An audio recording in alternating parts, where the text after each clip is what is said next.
Hello, I'm Abigail from Sprouted Dreams, and today I thought we would get some tea.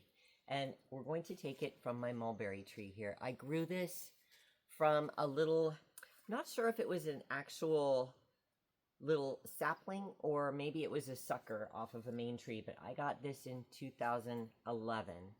And now look at it. I got several, and you have failure with anything that you are going to try to propagate on your own, that you're not just buying from the store, but get a lot of them, more than what you think you need, and then you may end up with some beautiful tree. I love this tree so much. I see a few mulberries on it still. Usually the birds get them before I do, but that's okay. I just wanted to go over some of the things that I've noticed this year so that maybe you can kind of look for these things in your gardens or wherever you live, even in cities, because if you notice here, there are a few, look at, I can't reach. See this yellow here on the branch? And there are a few other little yellow leaves. And I noticed that and thought this concept that I'm going to tell you in just a minute, but then I sort of second-guessed myself because I thought, well, we've had really bad wind this year. And I thought, well, maybe I'm wrong. It could be the wind that has caused this yellowing. But no, I don't think so, because 2 weeks ago, I noticed the California buckeyes, which are the first trees to kind of wake up in the spring and go to sleep in the fall. Really, they start going to sleep in like August. And now they are going to sleep. They're changing their color early, and it's early July. And this mulberry has some yellow, and my fig trees up on the hill up there have some yellow. So my idea is that this is meaning that we are going to have an early winter. And I also see some plant stress, which could have been from the wind, but the skies today have changed. As you kind of see here, we have clouds. So usually monsoons come in August, not July. So I think we're going to have, all that said, from the trees and the atmosphere, what I am perceiving nature to tell me is we're going to have a hot, hot summer and an early winter. There's that. So if you watch the trees year by year, we've been here for 30 years, you can see what the seasons are doing. Look, see, here's another yellow. See the yellow leaf? So that means this tree is almost getting ready for fall, which is weird. So I am harvesting. I do not harvest the leaves from this mulberry when it's spring. Some people harvest in the spring, but with this tree, I've kind of, all I can tell you is I've had this tree since it was so little in a pot, and I never got the vibe that it was okay to cut these leaves when they were fresh. So I harvest the leaves when the tree sort of says to me, yes, this one is damaged, I'm not going to take that one, but I'll cut it off.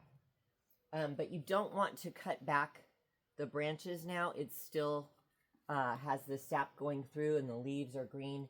If you do that with a mulberry tree, it's going to weep very badly. The sap will bleed, and you don't want to do that because it needs that to go through its processes. Oh, look, there's mulberries here on this one. Yay, the birds really tear the mulberries up, but I will get sleeves for it. I put a mesh over this tree, and it was terrible because the birds got stuck in it and died, and it was awful. So I will get sleeves for it at some point, but I don't have those now. Not a huge big deal. But I'm harvesting the full mature leaves because they have more flavor than the spring ones do.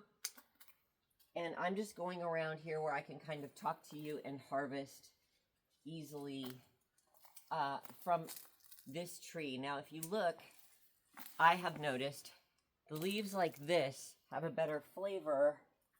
Some of the leaves look more leaf shape. They don't have this sort of variegated pattern, I guess. No, not variegated, like a scalloped edge.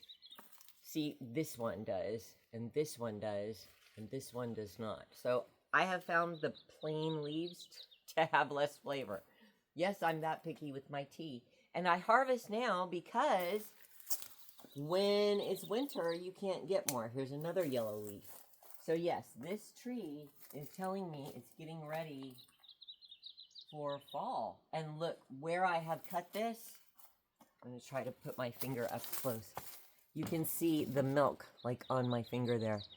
The tree will weep when you cut it. So that's why I'm only cutting leaves right now and not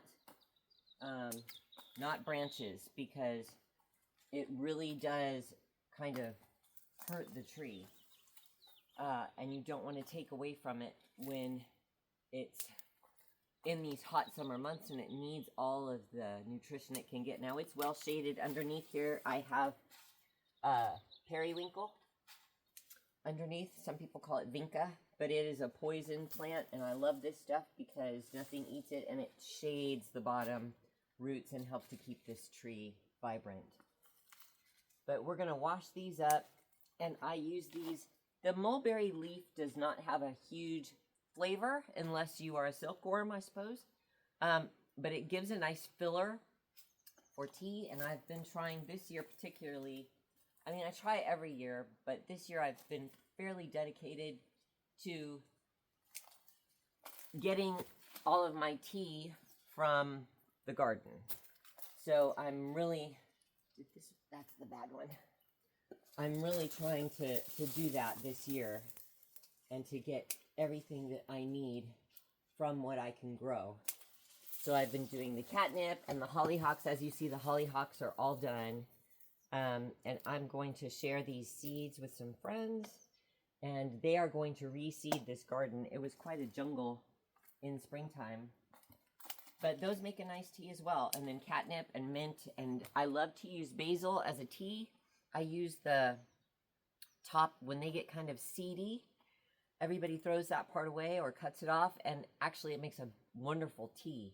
Anything that has a little bit of bite or bitterness to it really is wonderful when you add a little bit of lemon and stevia to it.